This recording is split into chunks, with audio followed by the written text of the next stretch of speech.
कि कम से कम एक परिवार को टूटने से बचा सके हम लोग। क्या हुआ, अब सुलझाने की बात तो दूर हुई, एक दूसरे को नीचा दिखाने के लिए ईगो फाइट शुरू हो जाती है।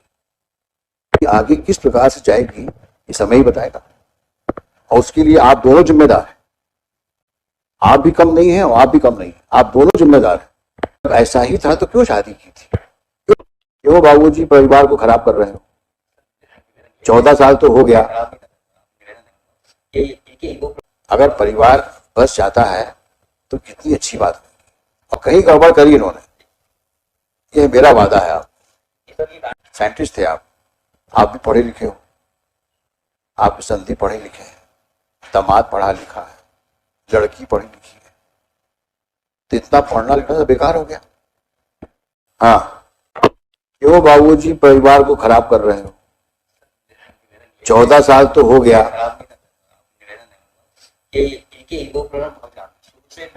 बेटा बाबा के साथ जाओगी? अब वो बोल रही है जाना चाहती बाबा के साथ। इनके फादर हैं कहाँ? कहाँ फादर आपके?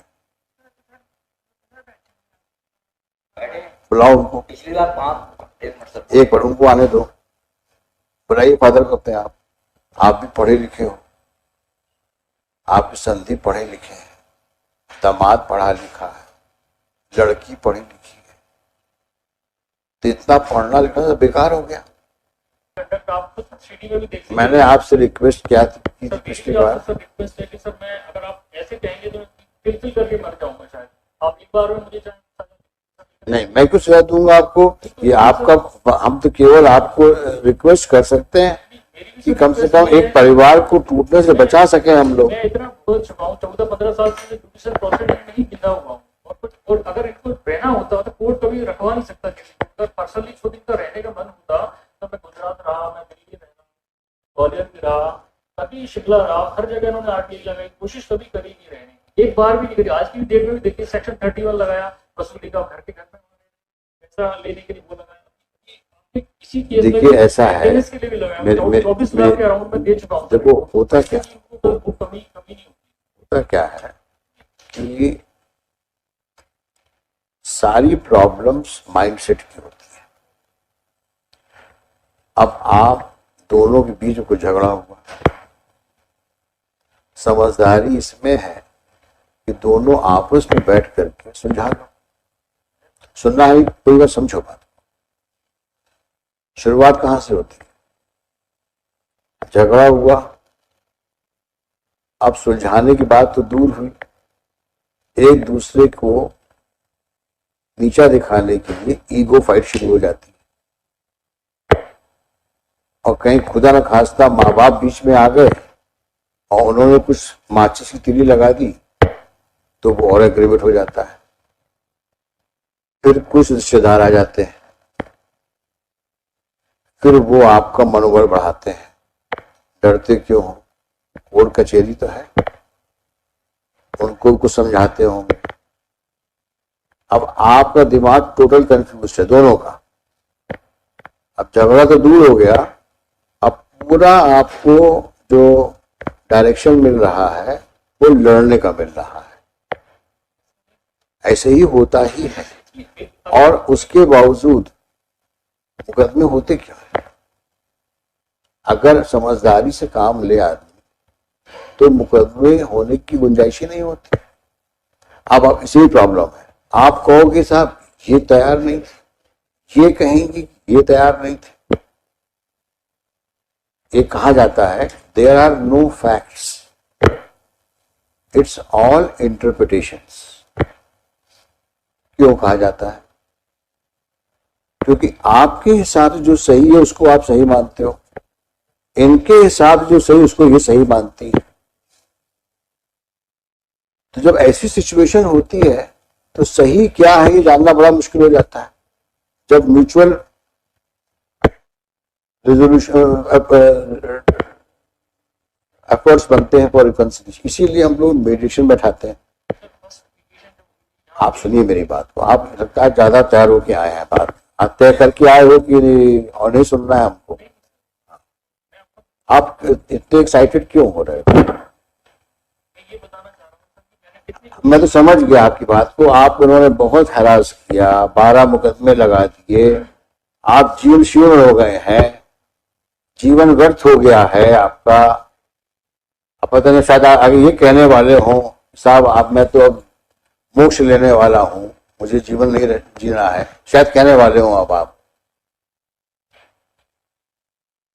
यानी मेरे को समझ में ये नहीं आता कि इतनी ज्यादा हॉस्टिलिटी करके आखिर तुम रहोगे कहाँ? अगर आज तुम इनसे अलग भी हो जाते हो,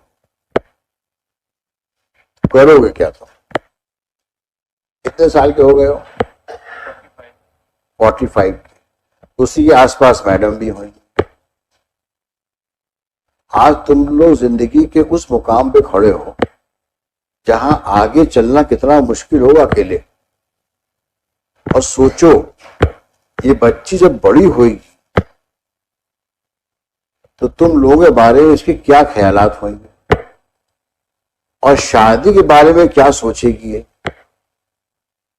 उसके दिमाग में जो आज एक पॉल्यूशन आ गया है कि मैरिज की ये हसर होते हैं, उस बच्ची की जिंदगी आगे किस प्रकार से जाएगी ये समय ही बताएगा। और उसके लिए आप दोनों जिम्मेदार हैं। आप भी कम नहीं है और आप भी कम नहीं है, आप दोनों जिम्मेदार हैं।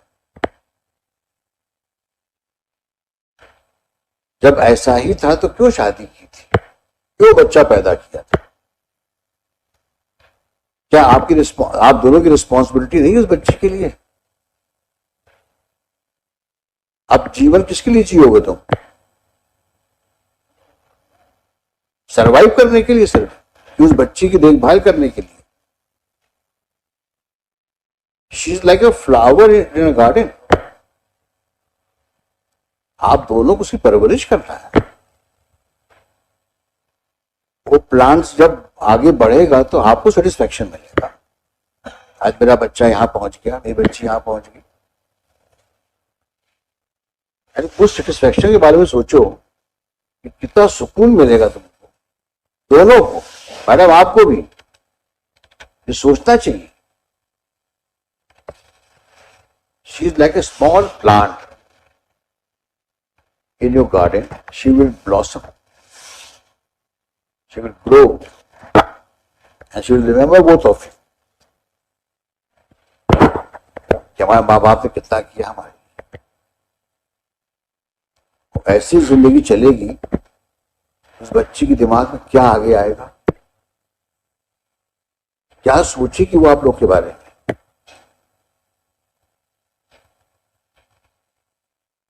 बच्चों की और बुजुर्गों की बद्दुआएं बहुत लगती हैं। Very sad. आप मत रहिए साथ में, लेकिन बड़ा गलत कर रहे हैं बच्चे के साथ आप।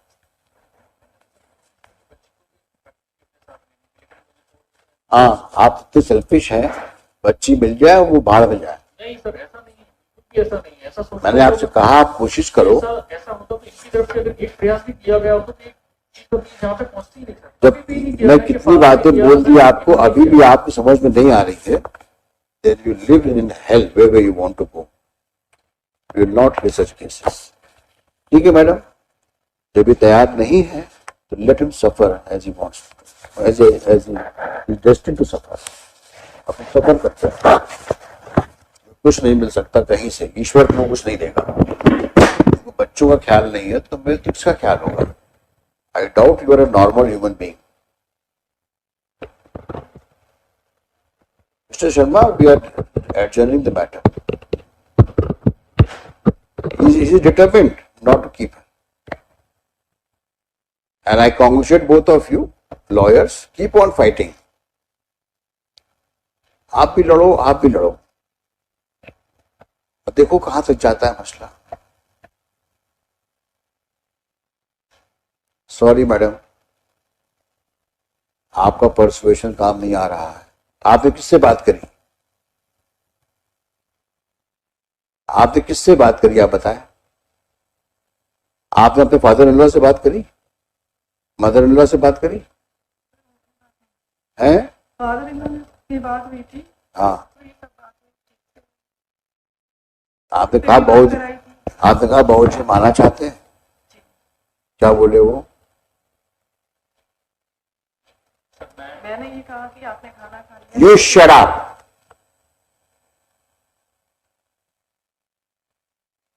I'm talking to her. हाँ,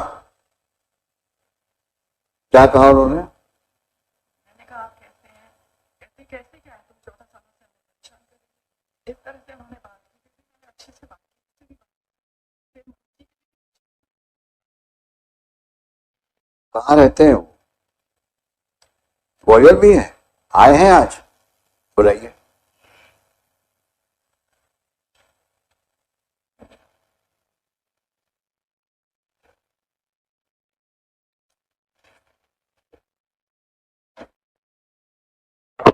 क्यों बाबूजी परिवार को खराब कर रहे हो?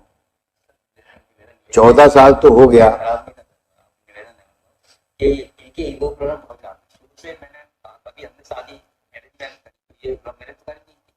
फादर ने आप तो प्रयास नहीं किया, ब्रदर ने। इनके फादर हैं कहाँ? इनके फादर पूछो कहाँ है? कहाँ फादर आपके?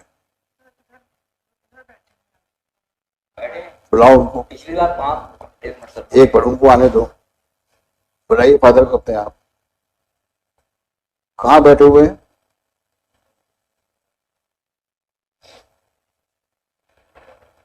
आप क्या करते बाबूजी? मैं सर रिटायर्ड हो गया, 14 साल हो गए। क्या करते थे आप? मैं ग्रामीण बैंक, कृषि ग्रामीण बैंक, कृषि ग्रामीण बैंक। अच्छा, ग्रामीण बैंक में थे आप।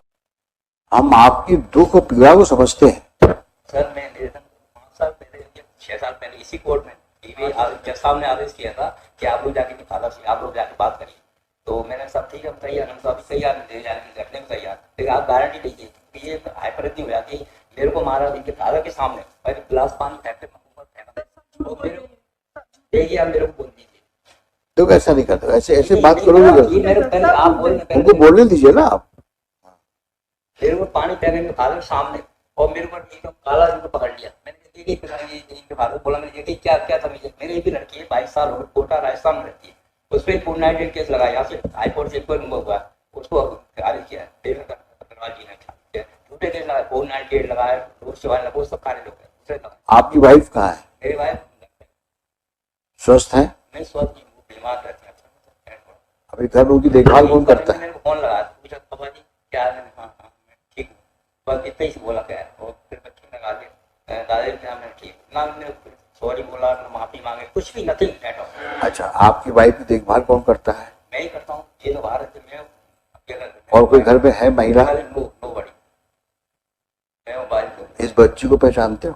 बच्चे को आज तक देखा नहीं, सुनी हम लोग बैठ जाकर बच्चे के दिमाग भर दादाजी खराब है, दादाजी बेकार, मतलब इसके दिमाग में ऐसा भर दिया कि कभी देखती नहीं है। पूछो सामने खड़ी, आज तक पूछा हूँ।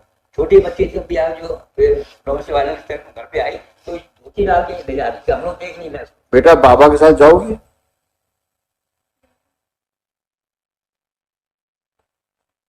ये भी तो आपकी जान का टुकड़ा है। हम तो सर पहले को केस लगाया था ले जाने के बच्चे को, बच्ची ने इच्छा। अब वो बोल रही है जाना चाहती बाबा के साथ, तैयार थी, लेकिन इनकी एटीट्यूड ऐसा है ना। देखिए इनके फादर का किसी क्या कोई नहीं है, 22 साल 14-15 साल मेरे को काम से मैं केस हो गया। अच्छा ये बताओ, 8 साल में ऐसे जीते थे। अच्छा ये बताओ आज कोर्ट में वकील से मिल के आए थे क्या? नहीं, मैं किसी से मिलकर नहीं आया, मैं तो अभी आया। तो मैं आपकी बात कितनी बार रिपीट करोगे आप? मैं समझ गया आपकी बात, पिछली बार भी ये सब बातें हुई थी। मैं आपकी पीड़ा को नहीं बुला सकता, मैं भी इतना सुनने के बाद मुझे भी गुस्सा आता है कभी कभी, किसी महिला के द्वारा इतना प्रॉब्लम क्यों क्रिएट किया गया आपके लिए, और वही बहू के रूप में जो आपके यहाँ रह रही है। उसका हम लोग को पूरा अंदाजा है। सवाल इस चीज का है सिर्फ कि आज इस परिस्थितियों में जब ये एक बच्ची है, दोनों अधेड़ उम्र के हो गए, 45-40 के होंगे दोनों, इनको अगर साथ रहने का मौका दे दिया जाए, एक ज्यादा नहीं, हम कहते हैं इस मुकदमों को हम रखेंगे अपने पास में, और 1 महीना एक बार साथ रह के देख अगर परिवार बस जाता है तो कितनी अच्छी बात है। अब कहीं गड़बड़ करी इन्होंने, ये मेरा वादा है आप। ये सर ये गाड़ी मैं लेंगे, दोबारा- कोर्ट गाड़ी लेगा कुछ करेगा, हम लोग जाके अभी सामने हमारे घर में आते हैं ये राजीव शर्मा रहते हैं जो हमारे बिजनेस रिटायर हो गए, ये शर्मा के सामने गई जो चिल्ला मेरे को मार रहे पेट चिल्ला बहुत। अरे हम लोग बैठे हैं ना यहाँ पे, ये तो साहब बैठे हैं लेकिन ये और अभी हम लोग अभी हम जो ये फादर बैठे इनने आज तक गाड़ी ली के कभी चर्चा की, वो फैमिली कोर्ट में आ जाते पैसे लेने के लिए, बाबूजी आप कहाँ रहते हैं? आ जाते हैं और बात नहीं करती कभी एक बात भी नहीं करते। ज्यादा बोलते हो तुम। अलकापुरी में क्या करते हैं आप? साइंटिस्ट थे आप भी पढ़े लिखे हो, आप संधि पढ़े लिखे हैं, दामाद पढ़ा लिखा है, लड़की पढ़ी लिखी है, तो इतना पढ़ना लिखना तो बेकार हो गया। कुछ हद तक आप भी जिम्मेदार हो, समझाइश देना चाहिए ना। उसका घर कौन सा है? पति का घर है कि आपका घर है? तो फिर कहीं आपकी तरबियत में गड़बड़ रही है, इसे परवरिश बोलते हैं, या कहीं आप उसके दिमाग को ठीक नहीं कर पा रहे हो। बेटी है आपकी, वो आपने समझाइश देनी चाहिए ना। ये मुकदमे करके और इस प्रकार से अपने ससुर को इंसल्ट करके, पति को ह्यूमिलिएट करके, ये अच्छी बात है? पुराने जमाने में कहते थे ना, पति परमेश्वर प्राणनाथ। ऐसे बिहेव किया जाता है क्या? आपकी पत्नी कभी ऐसे बिहेव किया है क्या आपके साथ? कभी ऐसा हुआ है?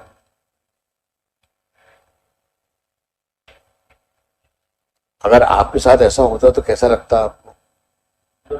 फिर अब तो और भी बुरा लगना चाहिए कि आपकी बेटी के साथ ऐसा हो रहा है। कितने दुर्भाग्य की बात है कि आप पढ़े लिखे साइंटिस्ट फादर हो और आप उसको समझाइश नहीं दे पाए, उल्टे मुकदमे करवा रहे हो उससे। आप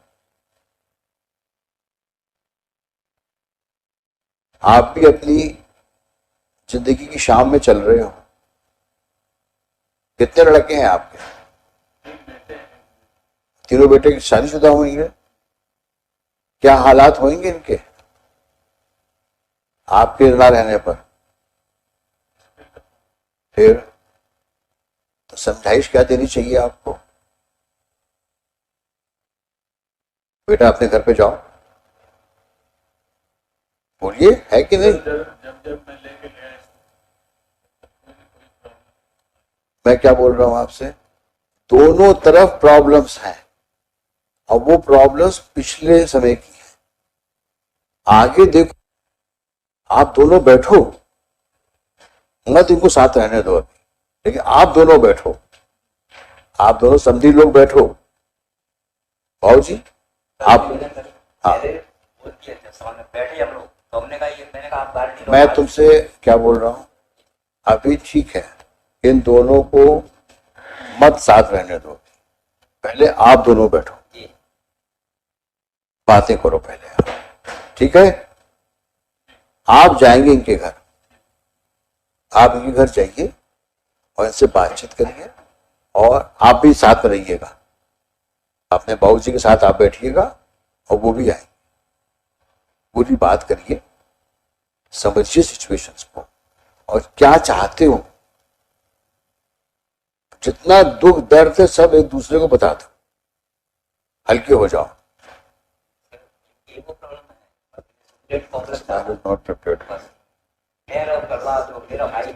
I think you are the main culprit.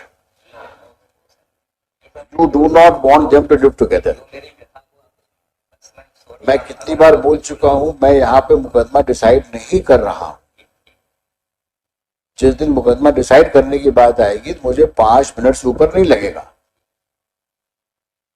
मुकदमों को मैं बहुत देर तक सुनने का जरूरत नहीं पड़ती मुझे। 10 मिनट इनको सुनूंगा, 10 मिनट इनको सुनूंगा और फैसला बोर्ड पे लिखा दूंगा। मुकदमे की मैं बात ही नहीं कर रहा हूं आपसे। जो मैं कह रहा हूं उसको समझो, करके देखो तो एक बार, कोशिश तो करो। कोर्ट कह रही है 15 मिनट दे दिया हमने आप दोनों को, हमारे जितने वकील पीछे बैठे हुए उनके मुकदमे नहीं सुन रहा हूं मैं, क्योंकि हम चाहते हैं परिवार एक हो जाए, बट उसके लिए जरूरी ये है पहले बातचीत हो। तो बातचीत का दौर शुरू होना चाहिए आप दोनों समधी लोगों में। आप जाइए बाबूजी के घर और आप मिल के आइए, हम पीसी लगाते हैं, उस तारीख में हम आप दोनों को बुलाएंगे, फिर सोचते हैं क्या है। समझ में आया? चलिए लिखिए, Shri Prashant Sharma, counsel for the appellant along with appellant. क्या नाम है आपका? Jyoti Gautam. Jyoti Gautam, counsel for respondent along with respondent. बच्चे आप ऐश्वर्या नाम है ना? थोड़ा पापा से भी मिलो, चलो शेक हैंड करो। Give bless her.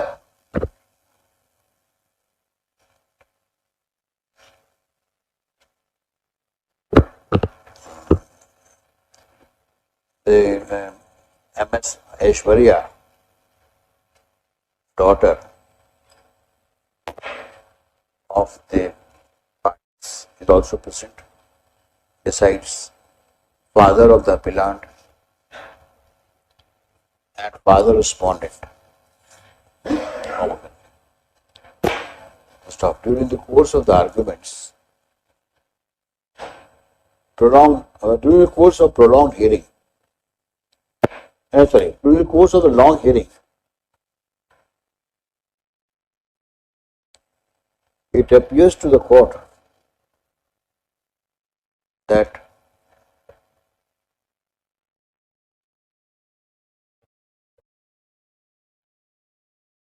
possibility of reconciliation is not absolutely ruled out, despite the fact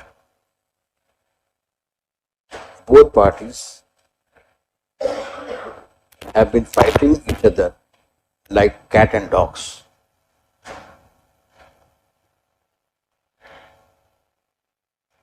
Two elderly persons are before us. So, as suggested, they have agreed to meet each other and crease out differences between the families so that long separated family is united. Long united and lead a happy married life